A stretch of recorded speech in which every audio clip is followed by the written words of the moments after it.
Another question that most master's students think about is if they should take the GRE exam.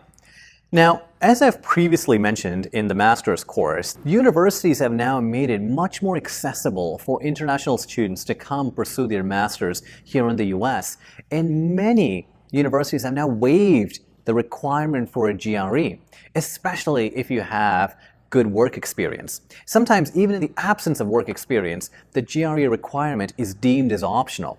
And this is a great benefit because GRE tests us on the verbal components and the quantitative components. And coming from India, we generally do well on the quantitatives, but it's the verbal that really pulls us down. So this notion around the waiving of GRE is an absolute blessing.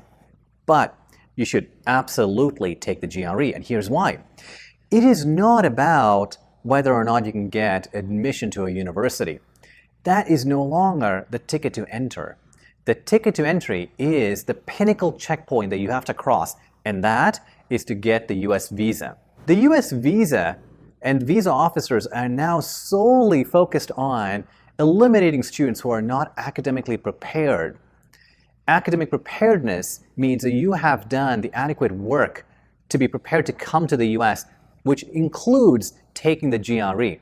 Although some universities have started to make the GRE exempt or waive the need for the GRE, it's still a minority, which would mean the vast majority of students are still expected to take the GRE. So you want to fall into the academic preparedness category and not the students who have not taken the GRE. So if you have a choice, take the GRE because that will help you increase the chances of possibly coming to the US.